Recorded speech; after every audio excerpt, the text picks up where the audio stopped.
Hi, guys. Thanks for tuning in to another episode of Nuggets News, or our monthly housing and economy update with our friend Martin North. Martin, how are you? Yeah, very good, thank you. And looking forward to spring, which is slowly beginning to spring in the UK. We've got the daffodils out. The snowdrops have been sort of quite prolific this year, but no snow so far. So we'll see how the last couple of months of winter and into spring go. But yeah, I'm very good, very busy, a lot going on, running the surveys now in the UK as well as Australia, and getting some quite interesting insights. A bit too soon to talk about that, but yeah, always plenty going on. And of course, the broader economic backlog still continues to confuse. Yeah, and I've been trying to enjoy my first, I guess, full summer without playing too much cricket. So getting out and doing plenty of hiking and whatever in the Australian summer while you're over there in the UK. And I guess in our world, Bitcoin and crypto has been heating up like a lot of things. And some of that's very interesting, which I might talk about a little bit as well. It's slowly becoming a collateral asset. We did a video last night. I might mention some of those things as they tie into your slides, but it's No, interesting to very, see very good. that And space. I have a target of 25,000 steps a day here in the UK, and so far achieving that objective. So, lot of lovely walks around here with the dogs. So. Great to hear. I thought you were going to say a target of 25,000 for Bitcoin, but no, that's all right. Hopefully onwards and upwards. But let's jump to these great slides of yours. So first up, we had CPI come in a little bit higher than expected last night. Yeah, so this is from the US, and it continues the message of higher rates for longer. So we had the Federal Reserve came out, in January, and saying, look, we're not prepared to cut rates yet. We need to see more evidence, et cetera, et cetera. And there's a consistent theme now from most central bankers to say we don't see enough yet to actually be able to say we can cut rates, right? Which are different from the markets, dramatically different from what the markets thought. So markets originally in the US were thinking March, and even in Australia they were thinking sort of maybe June. But the CPI data that came out yesterday from the US, whilst it was a little bit improved, there was also not anything close to what people expected. And so the markets dropped quite considerably. They've sort of recovered a little bit. But what's really interesting is that the core consumer price, which is the one that the Fed really wants to look at, right? They thought it was going to be 3.7. It was actually 3.9%, which is up. And very importantly, you can see that things like shelter is still there, so the rent sector. But the movement, particularly in the services sector, as we'll see in a second, was considerably not where they expected. So this is an archetypal moment, I think, where markets are now saying, oh, hang on a moment, maybe we won't get those rate cuts till significantly later, which means higher for longer, which means, of course, higher mortgage rates.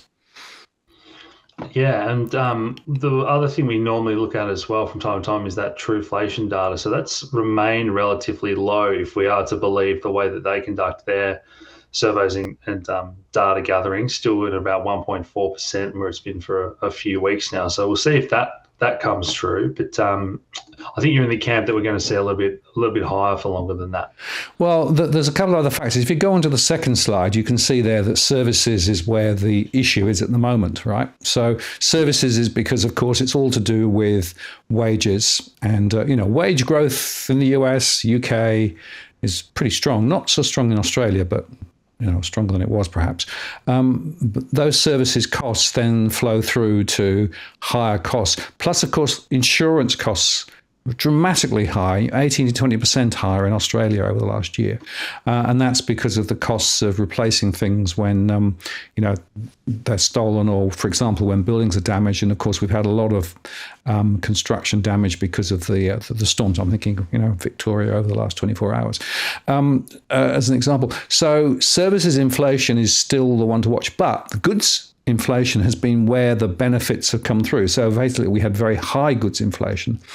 And then because of the base effects, those dropped out, so goods inflation fell. But if you think of things like the Red Sea now blocked off, and also, of course, the Panama Canal blocked off, shipping costs are rising again, and supply chain disruptions are starting. A horrible headline yesterday in the UK was that tea is being disrupted because it can't be delivered via the Red Sea. It's got to go round. So there's a tea shortage in the UK. Can you believe it? So, it may well be that we're going to see some some of these goods inflation numbers go the wrong way too. So, like I say, I don't think the battle with inflation is actually over yet. Yeah. In terms of, I guess we can say that this is also very relevant to what's happening in inflation in stock markets and that type of thing. And I might add my 2 cents in a little bit, but what are your thoughts on the S&P 500 breaking 5,000? Yeah, so, a lot of headlines into last week and into this week, all-time highs. I mean, it's come back slightly now, but the thing to understand here is that this is a very narrow peak. It's thanks to what I call the Magnificent Six, because I've got to take Tesla off the list at the moment, right? So, we're talking about those few big tech stocks thanks to AI. It's really, really narrowly based. And if in fact, if you look at it differently, so there's another index called the equal weight. So the equal weight index essentially puts all the stocks in the index on an equal footing. And there you see that we haven't hit another new high. Compare that with the S&P 500, which is significantly up, and that's because close on 30% of the S&P 500 is those Magnificent Six stocks, and some of those have, of course, done very, very well. But Tesla, if you look at the next slide, Tesla's down, and so some people are saying, well, are we playing out again the dot-com bubble? Are we actually overhyping the value of those AI stocks? Now, they're big companies and they're well managed, and there's some very exciting developments in AI. But is this really what they're worth? Because frankly, some of the valuations are sky high. And, whilst Tesla's dropped back dramatically, it shows you that not all of the Magnificent Seven are in the same boat. The other ones, if you look on the next slide, shows that they're at sky high levels. But those multiples, and we look at NVIDIA or Microsoft, those multiples are way higher than they should be, I think. So there's a real risk that if the economy doesn't sort of muddle through the way that people expect, and if in fact the value of those big stocks are actually inflated, could we see a correction? And, the chances are we could.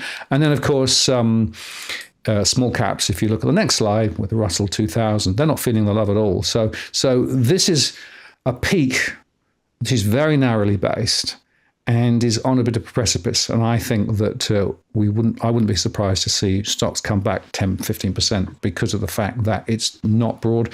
That higher inflation number, of course, another negative indicator. And of course, interest rates higher for longer, which means that bond rates are higher for longer, which means that funding for companies are higher for longer. That could be a bit of a drag. Yeah, I think with the tech stocks and AI, I think the demand for chips and computing power is still pretty real. So I expect that to remain strong as long as the world continues to go more digital and need more computing power in general. I think with the small caps, it's a lot of parallels there to what's going on in small business. It's just so hard to run a small business, and it's so easy for these super companies sitting on piles of cash. As you say, they don't have to worry too much about borrowing, and that it's the same as the wealthy versus the lower class. They're almost making money on their wealth with these higher interest rates and during tougher times, and they can come along and buy out these smaller companies and whatnot. So I guess it's just another point to drive home that our financial system is built to perpetually drive inequality, really. Yeah, and of course, global debt has never been higher. It continues to climb. That debt now is costing a lot more. Not everybody is equally impacted by that, whether you look at governments, whether you look at corporates, or whether you look at individuals. But if you are in the situation where you have a lot of debt and you need to reservice it with higher rates at the moment, and we're seeing that with fixed rate mortgages still rolling over in Australia. There's about another 20% of fixed rates to sort of come off over the next little while, or corporates who are actually, frankly, struggling with all this debt-laden debt that they've got. And the broader issue, of course, also is that many small corporations and small businesses have huge administrative costs, thanks to the inefficiency of, in Australia, GST and all those things. So we've got a situation where if you are a small business or a smaller corporate, the gradient's really, really tough. But for a small proportion of those corporates, they're doing really well. And you could say exactly the same in consumer land as well. So CBA came out and showed that, people who were older, 60s plus, were still saving significantly more savings rather than less, and buying more investment properties rather than less. But younger people, completely different story. So we've got this huge inequality built into the system, And I don't think anybody wants to tackle it, but we should call it out because it's a really big issue. Yeah, absolutely.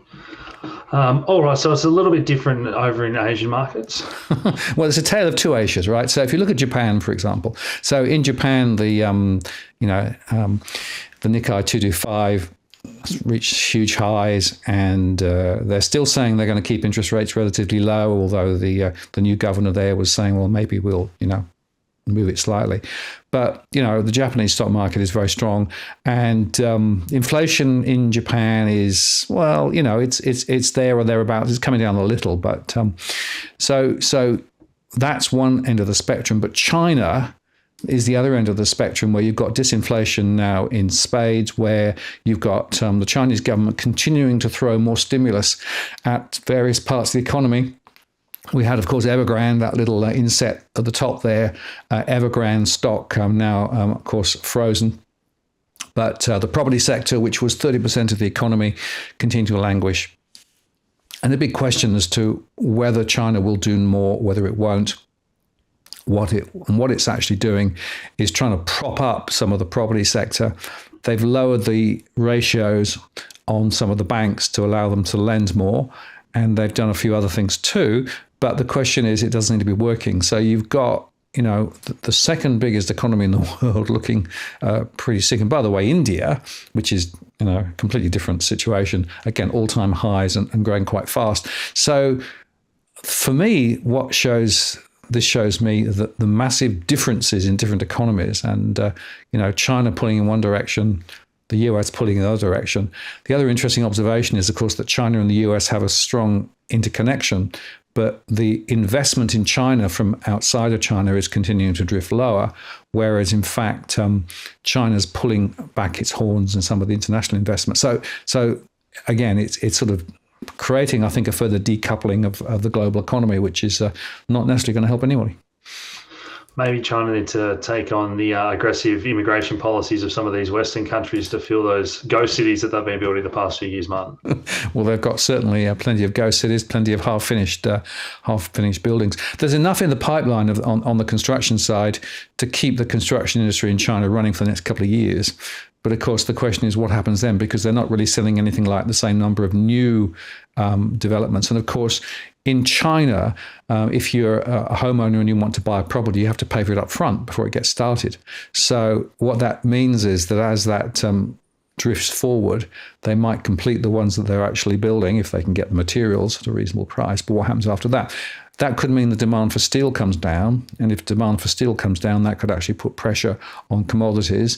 And of course, Australia is highly connected to what happens in China with regard, for example, to steel, because steel prices have actually stayed quite high. So there's an interesting question in the medium term as to what the fallout could be. I don't think that this time around we're going to see massive stimulus in China. I think they've got a different doctrine now in play, which means, of course, we may see more difficulty for quite some time. And there is also quite a lot of Chinese money that's still coming out of China. And some of that's ending up in Australia and ending up in Australian property directly. So some of these fallouts could be quite significant locally as well as internationally. Yeah. Okay. So the RBA is on a bullish hold at the moment too. Yeah, so of course we had the first press conference of the new series, as it were, when Michelle Bullock, delivered the news, and then she on Friday, I think it was Thursday or Friday last week, was in front of the House Economics Committee and basically saying, well, inflation could be still a problem. We may have to lift rates. We're certainly not prepared to cut rates yet. They're not thinking that the target will be hit for inflation until 2025. And of course, tomorrow she will be in front of the Senate as well for one of their reviews. That'll be quite interesting. The Senate tends to be a bit more open with some of their questions, so I'll be covering that too. But to my mind, whilst there were press conferences this time around, frankly, the quality of the questions from the journalists was remarkably low, very little in terms of additional insight. And the Statement on Monetary Policy, which came out in line with the meeting, also said higher for longer expect unemployment to rise. The economy's doing okay, but not great. And they sort of tweak down the growth rates and things like that. So to my mind, we've got the RBA trying, hopefully, to talk the economy into a good place. But again, the markets who were expecting rate cuts quite soon are now kicking those further out. The bond yield went up slightly, and that means that mortgage rates will be higher for longer in Australia. And, there are consequences of that, as we'll see in a moment or two. Yeah. Okay, so consumers dipped a little bit in their confidence. So it's interesting. So the Melbourne Institute Westpac Confidence Index came out just slightly higher, whereas the Roy Morgan one, which was slightly more frequent, dropped a little. And you can still see it's well into territory that, we didn't really see for a long, long time. It's sort of just slightly above the worst of COVID. And so my argument is that there was an expectation amongst consumers that rates cuts would start quite soon. And that's when the Melbourne Institute did theirs. But then the RBA came out with their story, and then Roy Morgan's survey came out, and we've seen it come down again. So I would say that consumers have blinked, that their confidence levels are pretty low, that for many people, the costs of the mortgage and the costs of just getting around and doing ordinary things continues to be a problem. And as we'll see later, there was a report that came out that suggested that some of the inflationary pressures in Australia are more than just, importing it. There's local problems going on. And in fact, Michelle Bullock did actually say that a lot of the inflation in Australia is now homegrown. And I think many people would actually agree with that. And so I think weak consumers is an issue. But of course, this is an average. And I'll come back to my other point. Not all consumers are in the same boat. So you've got some that are actually saving well. They've got big increases in terms of income. Their costs are fine. And they will spend, and they're still buying investment properties and, lots of headlines that those property market's back. But you've got another bunch of people who are in the rental sector, and 70-something% of those are actually struggling with cash flow, according to my surveys. And then in the mortgage sector, about 50% of those with mortgages are struggling with cash flow as well. So again, you've got this disparate story, but overall, at an aggregate level, consumers are actually on the blink, and that means they're spending less. And in fact, in real terms, spending a lot less than they were, which puts downward pressure on the economic activity and makes it more difficult for some sectors of the economy. And some of the recent reporting that came out from some of the big guys in the retail sector suggested that it's really tough, and they're having to discount deeply to try and get people to buy. So I'm afraid that the story is going to be difficult for some time. We might touch on that again in a couple of slides, but the next up, we've got the Oz mortgage rates being relatively high compared to these other countries. Yeah, I thought this was just quite interesting because it shows you that, a lot of things are going on here. Part of it is, of course, we've got a lot of that variable rate mortgage stuff now coming back, people going off fixed rates. But the average weighted mortgage rate in Australia, it's pretty much at the top of the tree when it comes to some of the comparisons, right? Compared with the UK or the US. Now, the US has 30-year fixed mortgages. In the UK, there are still quite a lot of long-term fixed mortgages in the system. We don't have the same long-term fixed in Australia. I think we probably should, but that would then put more risks on the banks rather than actually on consumers. So that probably won't happen. But it is worth just underscoring that we're talking here an average mortgage rate of, around 6% plus or minus. And if you go back a couple of years, we were talking at 3%. So that significant impost on households, particularly in Australia, because of the variable rate structure of our system and frankly the market not being very competitive, although of course the banks say, it's highly competitive. Well, no, it's not really. They're all on the same ship, as it were. So it means a lot of households are paying a lot more, and that pulls economic activity out of the system. All right. Next up, we've got national house prices. Yeah, I thought we'd just touch on this briefly because, of course, the headline was, house prices are, buoyant. Well, yeah, look carefully. So Melbourne, they're still falling. Sydney, they're up a little. The truth is that it's really Queensland and Western Australia where all the positive momentum is. On the other hand, in Tasmania, for example, prices are still falling in some areas. And so these aggregate price measures that everybody sort of spends a lot of time talking about don't really tell you very much at all. So I thought I'd just quickly show you better, more granular data. This is from CoreLogic. If we go to the next slide, right? Because this is really interesting. So this is, we'll start with Melbourne. So this is the movement in home values over the last 3 months. And you can see here in Melbourne, there are a number of areas where prices are down between 3 and 6% or more.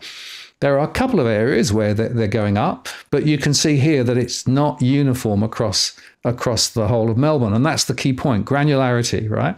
Or if you look at another one, so if we go to Brisbane, you can see there's a lot of momentum, but it's not equally spread again. So there are some significant momentum in and around Brisbane and to the south of Brisbane. But if you go further to the west, it's a completely different story. So again, it's very important to understand that these high-level indicators don't tell the full story. And if you go to Perth, even in Perth, where of course everyone's saying, oh, Perth is a massively buoyant market. Well, it sort of is and it isn't.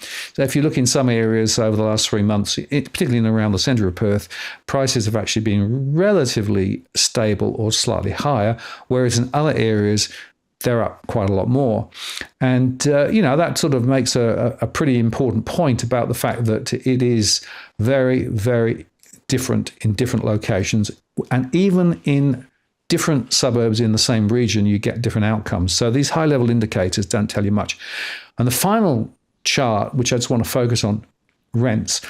Rents are absolutely astonishingly higher. So this is actually 12 months rent for, I picked Sydney just to show the dramatic differences. So you can see there that in and around the centre of Sydney, rents are higher by 20%. If you come out slightly at 15 to 20%, you have to go way, way, way, way out to see very small rent increases. So what that means is if you want to find somewhere to rent, you either pay through the nose close in, or you actually go way, way out with all the travel costs and everything else. So that's really the problem. The rental sector is broken, driven, of course, by high migration, as we've discussed previously, driven also by the fact that we don't have enough supply. And interestingly, of course, in Melbourne, a lot of the properties that are actually being listed at the moment are ex-rental properties because they can't make it where economics don't work anymore. And that's a really important point. So we've got a significant 1/3 of households who are in the rental sector, of which about 2/3 of them are really struggling. And that's a big economic drag on the economy. Yeah, we've spoken about this before in detail, but I guess it's just another layer of how when you've only got these two levers you can pull as a central bank, if governments aren't going to radically change policy, jacking up interest rates, again, the homeowners are just jacking up the rents, and banks even contact them to say, hey, these repayments are going to go up, we recommend you increase your rent and that type of thing. So it's just this system that's built to squeeze that lower and even middle class to some degree there. Well, that's right. And it's interesting that CBA's results said we're seeing an uptick in delinquencies, not a massive uptick, but remember that this is after the support that's been provided by all the banks for a lot of people are being given extended loans over longer term periods, interest only rather than principal and interest loans, and even interest holiday payments so that they can actually get by. But even after that, we're still seeing high delinquencies. And so the forward view that I've got is that we are going to see higher delinquencies because rates are going to be higher for longer, as I said, thanks to the RBA. And that's going to put an impost on banks and their ability to lend. They're still very keen to lend, of course, because it's the only game in town, but it's not equally spread across all households. And so it's a bit of a mess. And as you say, the RBA has interest rates as the lever. But with the inflation not coming down in line with what people were expecting, we would expect to see the inflation rate staying high, which means interest rates will stay high, which means that all these knock-on effects are going to be a problem. And we'll talk about that. In fact, one of the interesting observations is that, to what extent do politicians want to disrupt the system? And on the next slide, there's a really interesting little bit of research that says that 2/3 of federal parliamentarians have 2 or more properties, according to declared interest. So they have an interest in keeping property prices high and, keeping the negative gearing going, et cetera, et cetera, et cetera. So there is a housing crisis, but do they really want to tackle it? Because obviously one of the big questions is if you keep property prices high, then their investments are fine. If you see property prices beginning to fall, that has an impact on their own situation. So to what extent can politicians really isolate themselves from their own interests? Yeah, and sort of on a similar vein of thought there, I was reading about amount of interest that the government is charging and profiting on HEX debt. So Oh, yes. if the bond rate or the natural interest rate's 4%, they're charging HEX at 7%. So they're making 3% on $80 billion of HEX debt. So what's that? $2 or $3 billion a year, basically off students that are new to the workforce, to sort of fund education again from the people that need it most or need a break the most when the cost of living is up. As these sort of things, I think, should be no brainers, when just to change to make the system, I guess, fairer.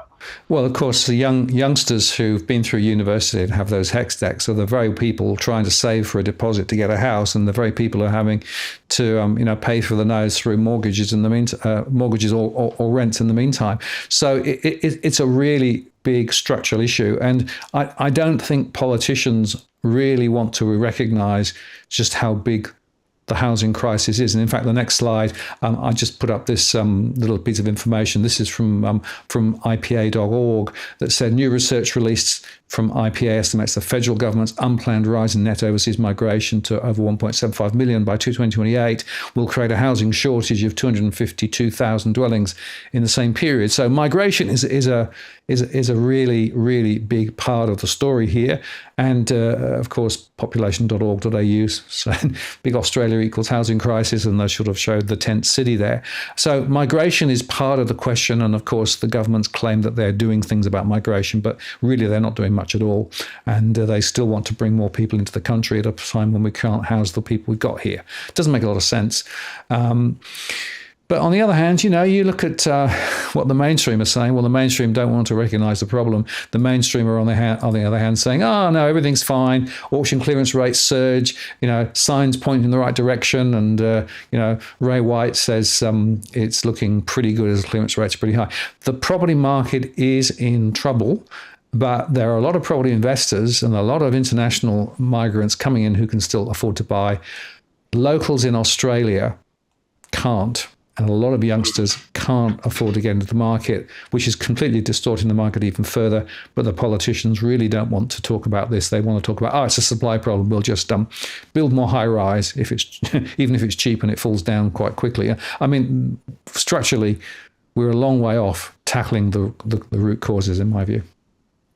Yeah, and just I want to quickly touch on something we mentioned in one of our Bitcoin videos we did last night about how there's 8.8 trillion cash piles on the sidelines still in the US in terms of the stock market. And then I think we've also got the figure was 18 trillion, US households holding onto. So when you think about the number of, those lower bands, lower middle class that are struggling, there's still so much wealth for those people to swoop in. Like you said, politicians will be included in that group. And so they're happy to cheer when property goes up, but it's really kind of that underlying, well, what does that really mean for the majority of people? And it's kind of crazy now that we do live in this world where the majority of voters would probably want things differently, but it's so hard to bring about any change because the politicians' views no longer reflect the true interests of the people because of lobbying and their own personal interests and all the things that we always talk about. Yeah, absolutely. And of course, the interests of the politicians are also aligned very largely with big corporates. So if you take the banks, who are some of the most powerful lobbyists in the country, and what they want, or if you look at some of the other sectors, the gas corporates and those things, So what you've got is you've got the political class very strongly aligned with the big corporates, but they are over against ordinary Australians or ordinary citizens who are trying to get by. And it shows you that the system is actually not well structured to benefit ordinary Australians into the future. So, people make decisions to support the corporates, et cetera, but not actually to support ordinary Australians. Until that changes, I don't think we're going to get any radical reform, which I think is, frankly, is required because the system over the last 30 years has actually failed most Australians. Yeah, I guess that probably leads into this next slide you've got here about Coles and Woolies and a lot of the airlines, all these different sectors we have with the monopolies or duopolies, whatnot. And I guess just for me personally, this is kind of why I'm passionate about crypto. It's a system trying to build something at least a bit different, decentralizing power. So users and own these networks or own these companies or own the protocol. So it truly reflects and gets rid of that hierarchical structure. Typically we see in corporations and government and everything these days. So what are your sort of thoughts on what's happening with the corporate world, Mark? So it was very interesting, this report by Professor Alan Fels, of course, ex from the ACCC. It was done for the Australian Council of Trade Unions, but they went through and said, let's look at it sector by sector by sector. And, clearly prices have gone up over the last few years. But what's driving it? And they basically concluded there was a set of common practices that most corporations in most sectors, not every corporate, but a lot of corporates were actually running into, where they were actually gouging. So, inflation was X, but they actually put their prices up X plus quite a lot. And they quoted Qantas, for example, as one example in the airline industry. And they quoted the banks who are still making a mozza, et cetera, et cetera. And their conclusion was, wherever you look, ordinary Australians are being gouged by the bad behavior of corporates. Despite, of course, reaping record profits. And the question is, and they pose the question, how are we going to change this? And he's made a number of very important suggestions, which would be politically untenable probably for those in Canberra at the moment. But unless things change, it means that households and small businesses end up paying through the nose. And, it also drives inflation higher than it should, which means that interest rates have to be higher than they should be, which means that more people have to pay more for their mortgages. So to my mind, this is beginning to pick at a really important issue.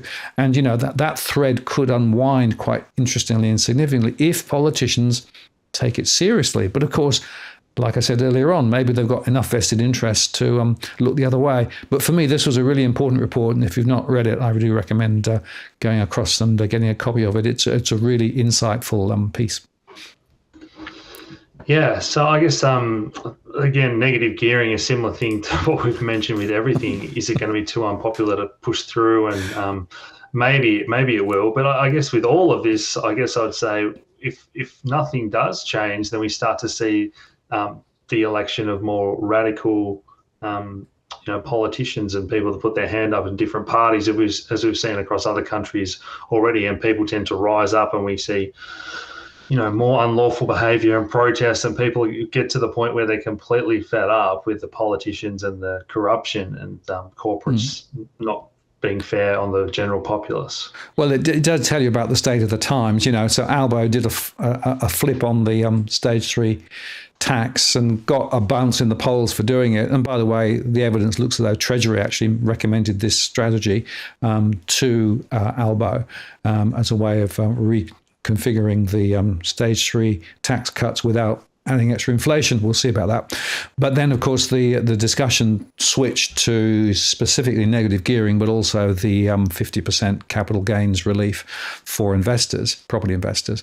And the Greens are now starting to push quite hard on this, saying, well, hang on a moment, you've got this housing policy that you want us to vote in, but it's only going to impact a very small number of people. So what about tackling some of these big picture issues, which, of course, a couple of elections ago, Labor actually campaigned for changes to negative gearing and changes to the the tax system to be able to actually deal with a 50% capital gains. And these are big numbers. The Treasury recently put some numbers out that showed just these were big quantums. So in other words, taxpayers are supporting property investors, and taxpayers are giving up a very large amount of money because of the capital gains 50% rule.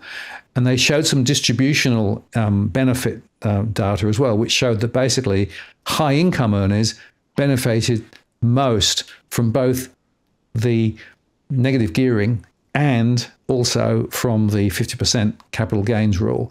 So it was not equally spread. So the benefits were like this. You as an ordinary taxpayer are paying your taxes, and a lot of that money then ends up going back to a small proportion of high income earners in Australia. And I guess the question is that equitable? Is it fair? And will the government do anything about it? Or will, like I said earlier on, will their own interests get in the way? Will the Greens be successful? Not sure. But to me, it just, again, casts another spotlight on just how poorly our economy is being governed at the moment and how badly it's distorted. And the powers of big business and the power of big government against ordinary Australians. So then something needs to change. And as you say, if in fact we don't get change through, the normal political process, because you'd argue, I think, that both sides of politics are very close on many issues, then what do? Well, do you actually try and create a third force, or, what happens? Otherwise, the system just grinds on and people get taken to the cleaners again.